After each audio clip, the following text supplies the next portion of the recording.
Markus, Chris. tell me all about... Hello, Markus. Tell me all about... First of all, your Carlton jumper underneath. We're doing this on Grand Final Day, 2019, like good Australians. Not 1995. No, not 1990. Oh my God, what a day that was. Whooshka. Anyway, but what I'm talking about is your good self. Yes. Now, hello, and thank you for playing David's guitar. Welcome. And all that. Tell us a bit about yourself, and let's go. What would you like to know? I'll give you everyone two things. Degrees of separation is how we have come to know each other. And how many years have you been playing the music of In Excess with the In Excessive tribute band? Ooh, that would be nearly 14 years now. 14 years? Yep. All right. Long service leave. All right. So tell me about... I'm going to go down the track of two ways. Do that again. Oi! So what it is, you've got two things. You've got music that is beautifully original. You've got with Degrees of Separation, and now with Cirrus Crown. Yes. Yes, that's right. And then, of course, there's the journey of playing the music of other brilliant people. I've been involved with the music of Frank Zappa for forever now. Facepalm, you know, for the amount of time, you know, you put into working out the little black dots of your heroes and all that. So I'm going to go two ways. Tell me first a little bit about In Excessive. Okay. Well, I joined at the start of 2006. I remember very clearly what my first show was with them. It was at the Stanford Hotel in Rowville, Right. corner Stubbs Road and Wellington Road.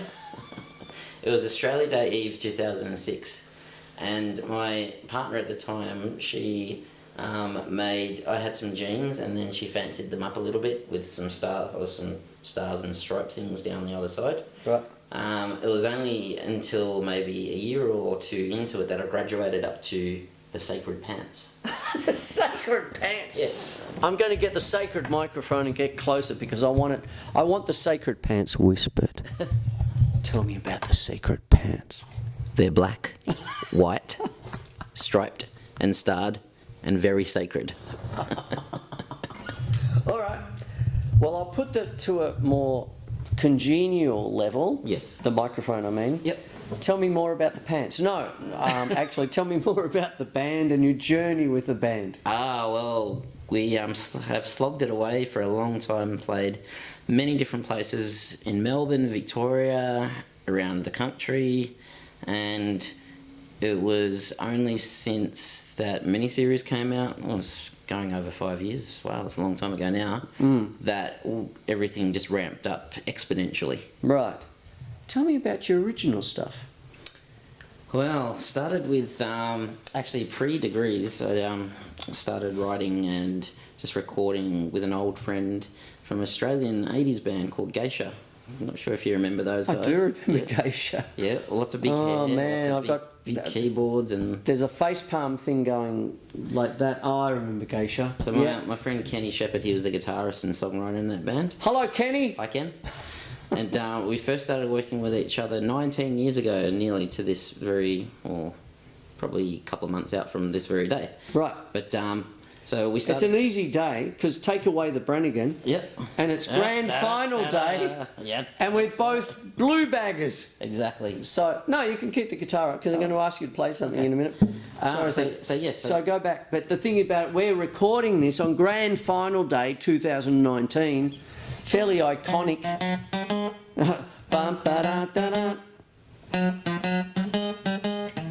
God blimey, we are the navy blue. Oh, sorry. We were going original. Yes, we were. So I've been working. Yeah. Had been working rather than melancholic. Yes. No, I started working with Ken down on the Peninsula in his studio, recording and co-writing, just developing songwriting with him as well. Right. And so Degrees kind of came about from a song which I wrote in 2005, funnily enough, called Degrees of Separation. Right. So then the seed kind of got planted. Well, I want to get out and have a band, basically, and I want someone to sing these songs. Couldn't find a singer, though, so I kind of fell into it. That's confusing, because the thing is, you're such a brilliant singer. It's taken a lot of work to get to even this stage.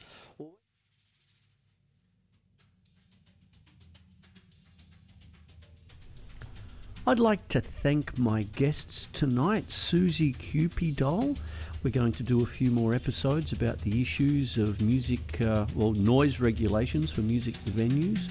And also my dear friend Markus Saastoimenen, who will also be a semi-regular guest on the show with a few guitar tips and his expertise and experience in the music trade. These things I've got in my hands are called broomsticks by Promark. It's like brushes on steroids and sort of thing. Drummers have to multitask sometimes.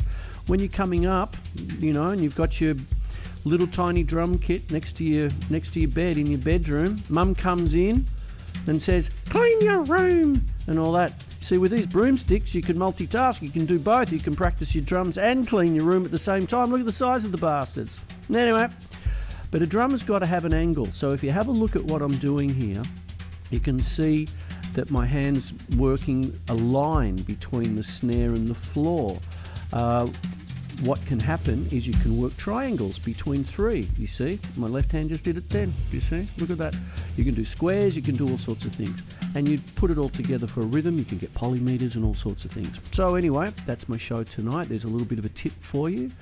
And I hope you enjoyed the show. Once again, Suzi Dohl and Markus Saastoimenen.